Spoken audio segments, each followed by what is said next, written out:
P C ചാക്കോയിലേക്ക് വന്നു കഴിഞ്ഞാൽ അദ്ദേഹം എല്ലാ കാലത്തും ട്രിപ്പീസ് കളിക്കാരനായിരുന്നു നമുക്കറിയാം. രാഷ്ട്രീയത്തിൽ ഒരു ഒരു പക്ഷത്തു നിന്നും മാറി മറ്റു പക്ഷത്തേക്കും വളരെ സുരക്ഷിതമായി മറ്റൊരു പക്ഷത്തേക്കൊക്കെ അങ്ങോട്ടും ഇങ്ങോട്ടൊക്കെ ഒരു ട്രിപ്പീസ് കളിക്കാരനേക്കാൾ ഏറെ ജാഗ്രതയോടുകൂടി ചാടിക്കൊണ്ടിരിക്കുന്ന ആളാണ്. അദ്ദേഹത്തിന് ദീപസ്തംഭം മഹാശ്ചര്യം നമുക്ക് കിട്ടണം പണം എന്ന് മാത്രമേ ഉള്ളൂ. അതുകൊണ്ട് ഒരേ സമയത്ത് തന്നെ അദ്ദേഹം പല തോണിയിലും കാലുവെക്കുന്ന ആളാണ്.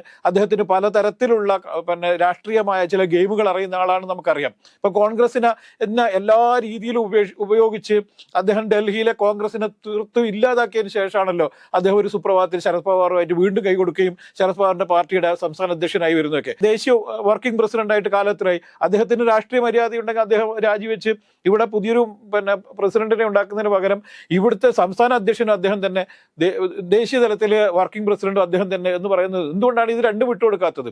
കേരളത്തിൽ ഭരണത്തിലിരിക്കുന്ന ഒരു പാർട്ടി എന്നുള്ള നിലയിൽ തന്നെ NCPയുടെ സംസ്ഥാന അധ്യക്ഷനായി ഇരിക്കുക എന്നുള്ളത് ധനാഗമന മാർഗമാണ് എന്ന് വളരെ വ്യക്തമായി അറിയുന്ന ആളാണ്.